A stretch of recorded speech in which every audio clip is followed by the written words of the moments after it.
नमस्कार, आप देख रहे हैं न्यूज 18 बिहार झारखंड और मैं हूं आपके साथ लक्ष्मी। बिहार एनडीए का अब तक का सबसे बड़ा चुनावी अभियान आज से शुरू हो गया है। बगहा से एनडीए के संयुक्त कार्यकर्ता सम्मेलन का आगाज हुआ। कार्यकर्ता सम्मेलन में कार्यकर्ताओं का जबरदस्त उत्साह भी देखने को मिला। सम्मेलन के मंच से एनडीए नेताओं ने विधानसभा चुनाव को लेकर के हुंकार भरी। देखिए रिपोर्ट।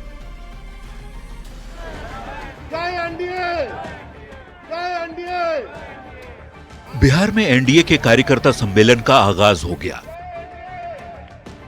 बगहा से एनडीए ने 2025 के विधानसभा चुनाव का शंखनाद किया है।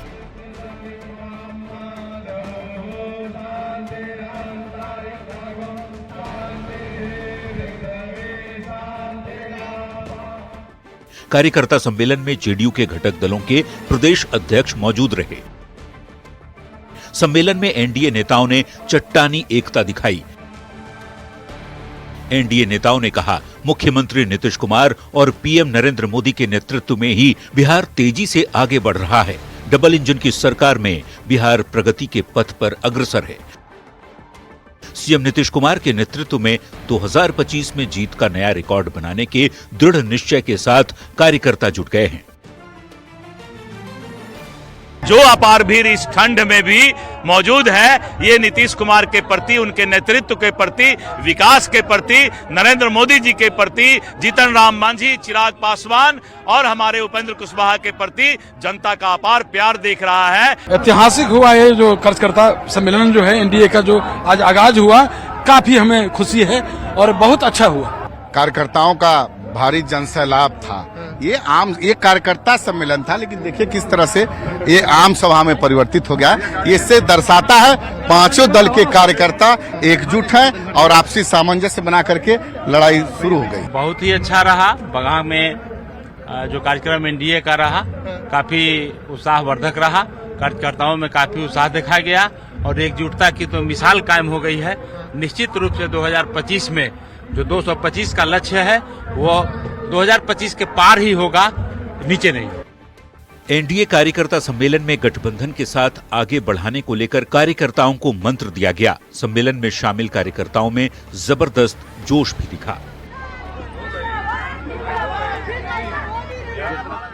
बहुत उत्साह है। आपने देखा है कि लोकसभा का इलेक्शन हम लोग कैसे मिल के एनडीए के साथ लड़े हैं। हम लोग सुनील कुमार जी को जिताया लोकसभा में और अब विधानसभा का जो इलेक्शन होगा एनडीए उसमें जीतेगा। एनडीए के आज गठबंधन के मीटिंग हुआ, ये अच्छा मैसेज जाएगा जनता में। हम लोग 25 में मिल के भारी बहुमत से ऐतिहासिक जीत के संकल्प को लेकर एनडीए ने 2025 के विधानसभा चुनाव का शंखनाद कर दिया है। पहले चरण का अभियान जिन क्षेत्रों से शुरू हो रहा है वहां फिलहाल एनडीए का दबदबा है। 2025 में एनडीए ने 225 सीट जीतने का लक्ष्य रखा है। ऐसे में एनडीए की अपने मजबूत किले को और भी मजबूत करने की तैयारी है। बगहा से न्यूज 18 के लिए संवाददाता आनंद अमृतराज के साथ मुन्ना राज की रिपोर्ट। लालू परिवार पर जेडीयू ने बड़ा हमला बोला है। जेडीयू नेताओं का कहना है कि लालू प्रसाद, तेजस्वी यादव, मीसा भारती सबके अलग अलग खेमे हैं। जेडीयू के मुख्य प्रवक्ता नीरज कुमार ने आरोप लगाया है कि तेजस्वी यादव ने लालू प्रसाद के बोलने पर ही रोक लगा दी है। पिता की आवाज को रोका गया तो बेटी जवाब दे रही है। बीजेपी ने भी लालू परिवार के तालमेल पर सवाल उठाए, जिस पर आरजेडी की ओर से अब पलटवार किया जा रहा है।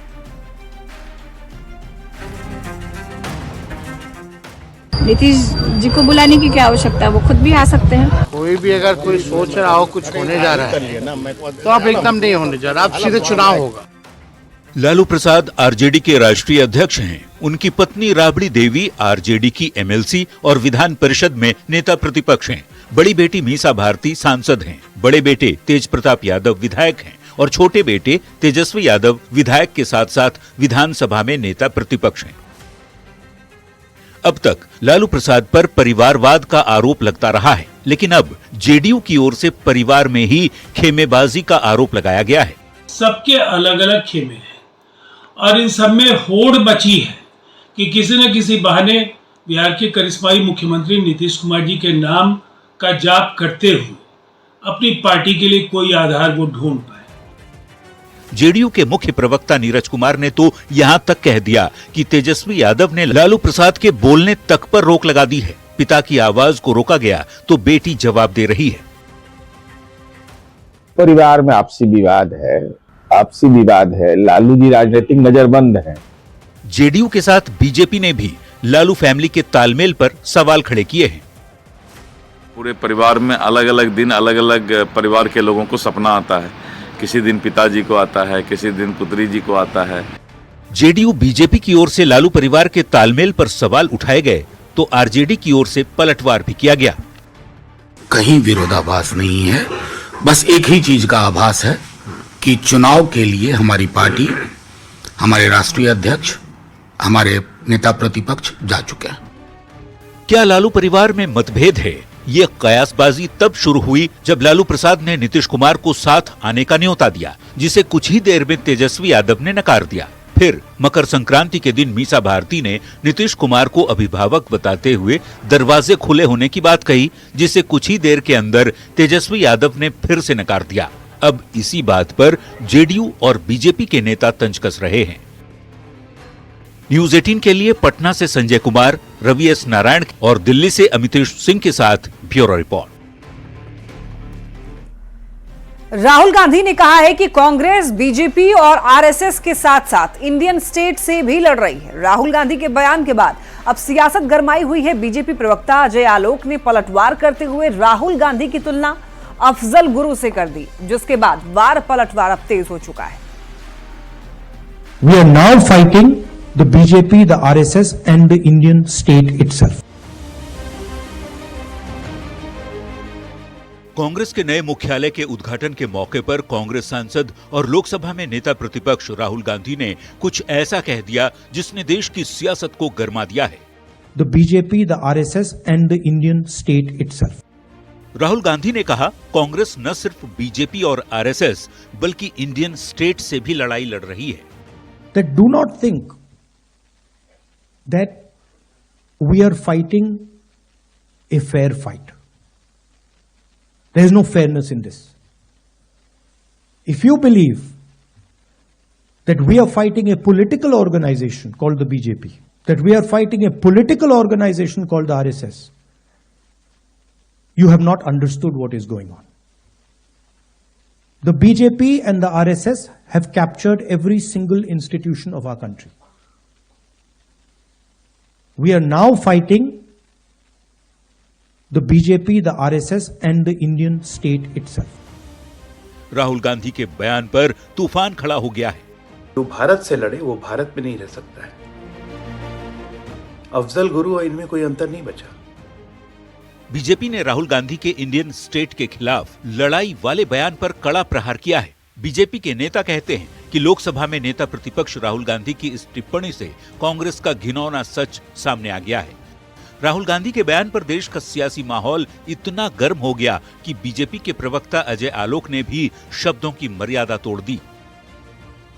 ये आदमी जिसका नाम राहुल गांधी है, ये पागल हो चुका है। मानसिक विक्षिप्तता चली गई है और दुर्भाग्य से ये लीडर ऑफ अपोजिशन है, नेता विपक्ष। इनका सड़कों पे घूमना, खुलेआम घूमना बिल्कुल देश की सुरक्षा के लिए खतरा है। हद तो तब हो गई जब अपशब्द का जवाब कांग्रेस की ओर से भी अपशब्द बोलकर ही दिया गया।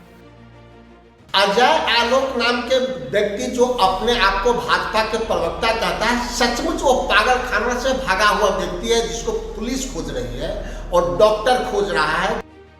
राहुल गांधी के इंडियन स्टेट के खिलाफ लड़ाई से शुरू हुआ ये विवाद पागल और पागल खाने की चर्चा तक पहुंच गया है। काश कि नेता बोलने के पहले एक बार सोचते कि वे क्या बोल रहे हैं। न्यूज 18 के लिए पटना से रवि एस नारायण के साथ ब्यूरो रिपोर्ट। 18 जनवरी को राहुल गांधी बिहार दौरे पर आने वाले हैं और इसे लेकर के भी सियासत गरमाई हुई है। बीजेपी नेता शाहनवाज हुसैन ने उनके दौरे पर तंज कसा है। उन्होंने कहा है कि राहुल गांधी के चरण जहां जहां पड़ेंगे वहां पर कांग्रेस खत्म होगी। जहां जहां चरण पड़ेंगे वहां वहां कांग्रेस खत्म होगी। प्रगति यात्रा के दौरान मुख्यमंत्री नीतीश कुमार कल खगड़िया आएंगे और इस दौरान सीएम नीतीश कुमार विकास योजनाओं की समीक्षा करेंगे। साथ ही 430 करोड़ की योजनाओं की सौगात भी देंगे। और सीएम नीतीश कुमार इस दौरान 43 करोड़ की लागत से बने पशु आहार कारखाना, शहर को जाम से निजात दिलाने को लेकर करीब 20 करोड़ की लागत से बने नगर सुरक्षा तटबंध के जीर्णोद्धार कार्य का भी शिलान्यास करेंगे। ज्यादा जानकारी दे रहे हैं न्यूज 18 संवाददाता दिग्विजय कुमार। मुख्यमंत्री नीतीश कुमार कल प्रगति यात्रा के दौरान खगड़िया आ रहे हैं और 430 करोड़ से अधिक की योजनाओं का शिलान्यास और उद्घाटन करेंगे। लेकिन शहर के जो सबसे प्रसिद्ध जो एक तरह से ये समस्या था, एक तरह से ये कह सकते हैं सबसे बड़ी समस्या जो थी यहाँ पर, जो जाम की समस्या से लोगों को जूझना पड़ता था।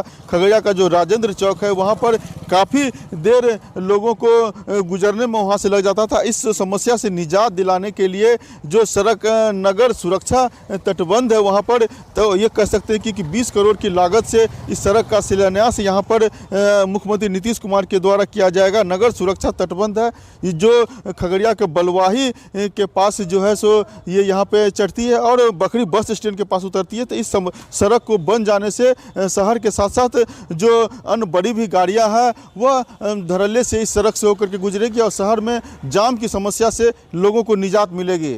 दिग्विजय कुमार, न्यूज 18 खगड़िया।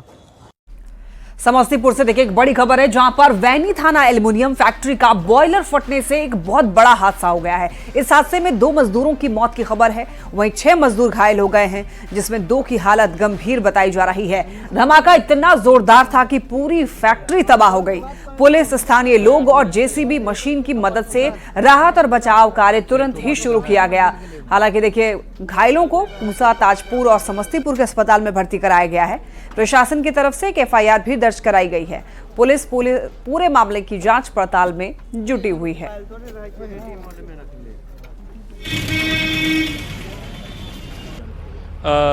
आज दोपहर लगभग 1:50 के आसपास यहाँ पर अचानक टेम्परेचर हाई राइज होने की वजह से फैक्ट्री के अंदर चकले वैनी पंचायत पूसा में एल्युमिनियम फैक्ट्री जहाँ बर्तन का उत्पादन किया जाता है, इसमें अचानक बॉयलर में ब्लास्ट हो गया, जहाँ पे कार्यरत 2 मजदूर थे, उनकी कैजुअल्टी हुई है और 4 गंभीर हैं।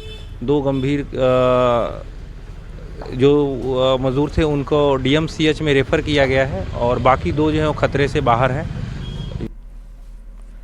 समस्तीपुर के वैनी थाना इलाके में aluminium factory Shri Jagdamba metal में हुए हादसे के बाद पूरे इलाके में अफरा तफरी का माहौल है। जिला प्रशासन और स्थानीय ग्रामीणों की मदद से रेस्क्यू का काम जारी है।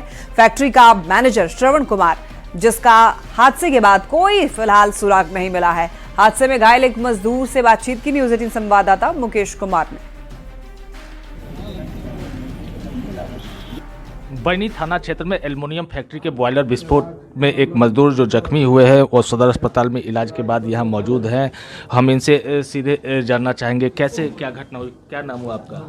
हमारा नाम राजबल्लभ है। राजबल्लभ जी, क्या कैसे घटना हुई, आप कैसे जख्मी हुए? वो कैसे हुआ वो हमको मालूम नहीं है, हम बाहर में नहीं था। बाहर में? हाँ, हम बाहर में बैठे थे, वो अंदर में नहीं आया, वैसे फटा है, उसको मालूम नहीं हुआ जो कैसे क्या हुआ उसमें। कितने लोग इसमें जख्मी हुए? वहाँ 4-5 आदमी थे शायद। अच्छा, मौत भी हुई है? मरे भी? वो मालूम नहीं है, हम तो चलाए इधर में, अभी वो लोग का कहाँ किसको किया हुआ है मालूम नहीं है। हम तो इधर हॉस्पिटल में नहीं, हम चलाए हैं। तो हादसे के वक्त आप कहाँ थे, क्या कर रहे थे? हम मशीन चला रहे थे, मशीन चला करके बंद करके हम आकर के बैठे थे बाहर में। बाहर में बैठे थे तब तक फट गया। वो सीट और साइड उड़ा ना, वही हमको छिटक के आके लगा। अच्छा, तो कितने लोग वहाँ पर मौजूद होंगे, कितने वहाँ पे फैक्ट्री में उस वक्त? वहाँ कितना आदमी था, कौन कौन था, तो अंदर में तो हम गए नहीं। तो अच्छा, आप कौन सा काम करते थे? हम मिल चलाते थे। मिल चलाते थे। क्या नाम हुआ आपका? राजबल्लभ भगत।